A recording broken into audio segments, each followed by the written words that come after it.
Head coach Arne Slot says, I am still the man for the job. Mark Ogden, let's start with you. It's 6 defeats now in 7 games for Liverpool. It was described as a blip in the middle of this run. Is it now a crisis? It was a crisis before it became a crisis in terms of yesterday. Liverpool that were the champions last season, they run away with the league and they've had a terrible season. I think they're on course to probably be the worst defending champions in Premier League history. I think Jose Mourinho's Chelsea might be the one that hold that record, but that's the kind of form they're showing right now. And it's deep-seated. It's not just a case of the new signings haven't settled in. It's people like Canate at the back, their form has just disappeared. You know, even Van Dijk, who, listen, every time they have a defeat, he comes out and talks about it, but on the pitch, his performances haven't been great. They've missed out at right back. They haven't got a right back, a functioning right back. Obviously, Trent Alexander-Arnold left last summer. So lots of problems have combined to leave them in this situation they're in right now. And yes, they spent over £400 million in the summer, but it's not made them any better. But I think we've all been a bit guilty of focusing on the players they brought in. I think it's also the players they've lost as well, the players that they've let go that they haven't been able to replace. People are now missing Darwin Núñez because at least he put some kind of effort in, made some runs, made things happen. Isak's doing none of that. So it just shows you that the players that have gone are being missed, their contributions being missed because the players that have come in haven't stepped up. And certainly Isak is one of the players that hasn't stepped up versus another one. So yes, it's definitely a crisis. Slot insists, I am still the man for the job. Mark alluded to it there, the summer spend, close to £450 million. Is Arne Slot's job under threat? Should it be under threat?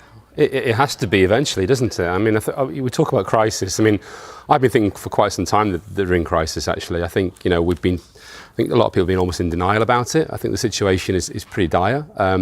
And, you know, at a club the scale of Liverpool, with their ambition and what they can achieve, then if a manager goes through this run of fixtures, this run of results, then he has to come under scrutiny himself. What's interesting is, went into the summer, Arne Slot obviously winning the league, wanting to put his print on the squad. He talking about maybe we were a little bit fortunate last season, we didn't create enough chances and played more expansive football. So him and Michael Edwards have overseen this massive overhaul of Liverpool, so he can't complain about anything, really. You know, he can't complain about injuries, he can't complain about squad depth. He's overseen this, so he has to take the responsibility for it. Clearly, his job is not under threat right now. But if this carries on, yes, of course his job will be under threat. It has to be. I mean, Liverpool are a huge football club. If it was Manchester United or Arsenal or Chelsea, it would be the same. And especially after the rebuild they've had in the summer.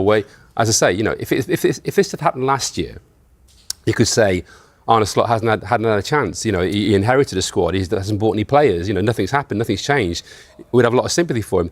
Because it's happened this year, with them being champions and having that massive overhaul, the scrutiny has to be on him. It was kind of Klopp's group, which then won the league. And then there's been all sorts of change. And I do think, you know, players like Trent going, Robertson's not quite what he was. You know, if you think how important those two fullbacks were to the teams that were winning the league and the Champions League, they were absolutely pivotal. That is a lot of change in one summer. And, you know, Slot might argue, well, you know, that takes time. The problem is, as the champions, you're not going to get that time. And, you know, that team that won the league last season was Klopp's team. Mm-hmm. They won it with Klopp's team. And it's almost like Michael Edwards, Richard Hughes, Arne Slot once said, now we're going to have, this is our Liverpool now. And they've almost tried to move it on, as Charlie says. I think they moved it on. We all expected them to make a lot of signings in the summer, but not when it kept going and going and going. You're thinking, wow, when is this going to stop? And then the one they really needed, and it's obviously hindsight's a wonderful thing, but Mark Gahey, I just can't believe they didn't get that deal done, especially with Canate going into the final year of his contract and probably going. You're just depending so much on two players. Mm. And one, obviously, the captain, one who's injury prone anyway, who's older. You know, he's doing very well, Van Dijk, but he's getting older. And that, you look at it and think, why have you left yourself in such a vulnerable position in that key area of the pitch? Mark, you mentioned it before about the players that have come in, and are they completely to blame, or the players that are actually there at the moment? Andy Dunn, in his piece in the Daily Star on Sunday, summer spend a growing concern. He said, with just over 20 minutes remaining, £165 million worth of talent sat down and put its coat on. If Anfield wanted a snapshot of Liverpool's early season troubles, then they need not have looked any further than the sight of Isak and Kerkez walking to the dugout, their team stumbling to a 6th Premier League defeat of the season. And I think you mentioned it there before, when we're not used to seeing a title-winning team almost revolutionise rather than evolve. And it feels like it's been revolution rather than evolution in the summer, hasn't it? Yeah, look, you can actually see why they did it, because obviously Trent was going, so they had to replace him at right back. They brought in Frimpong. Van Dijk and Salah, they gave new contracts to, but they're obviously players that have got probably their best days behind them. So there's a transition that needs to happen. They've just done it too quickly. They've done too much. 6 out, 6 in, and obviously we can't overlook the tragedy of Diogo Jota, because that is something that is hanging over Liverpool, obviously this season. But they've just done too much, and I think it's led to a situation where Liverpool in the past have been not fortunate, because you make your own looking at it in recruitment, but most of their signings have done well. This time it goes to show that you might spend a lot of money, but they don't always work out. I mean, look, Man City at the start of their journey were fantastic in terms of buying the right players in. Man United, the other way, 10 years ago, post-Ferguson, spent a lot of money and made a lot of mistakes. Maybe Liverpool's luck has run out a little bit. Maybe they're making more mistakes. Kirkes doesn't look ready for Liverpool right now. But he looks a great prospect at Bournemouth, but he's not made the step up. Frimpong, when he's been fit, which is not very often, hasn't looked able to defend. So Ekitike has been great, but then Isak hasn't been great. Wirtz has looked well out of his depth. So maybe they've made the wrong signings. Maybe what's happened at Liverpool is they spent a lot of money and they're not getting the money's worth out of it, and they might not do, because these players might not ultimately succeed. You can't lose 6 games in 7 if you're Liverpool Football Club, who are the title winners and champions. You can't do that. It's unacceptable.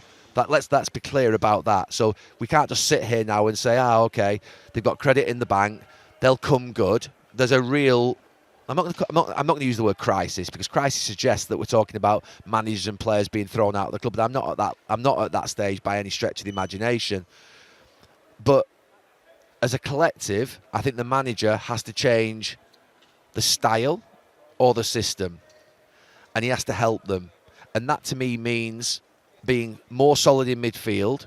It means being more solid at the back, and I'm talking about personnel changes. So Kirkes yesterday, obviously, he's struggling. He just is. Konate's struggling. So do you have to put almost like a little bit like Arsenal have done at times, a little bit like City have done, almost 4 centre-backs in your back 4, and just keep a narrow, tight back 4 and tell everybody that you're adapting and that you're changing and that you're going to mean business to keep clean sheets and stop teams having chances on your goal. And then in midfield, you're going to start to put a narrow 4 in there. And that could be Szoboszlai, McAllister, Gravenberch and Wirtz or Gakpo, just tucked in a bit more narrow on that side. And then you might just leave Salah off Ekitike or Salah off Isak, or Isak and Ekitike up front. 2 of them, just leave them up there and make sure they just work back as a 2 and just do something a little bit different. That feels really basic, and it feels like, to be fair, I'm telling Arne Slot, a world-class coach, what to do.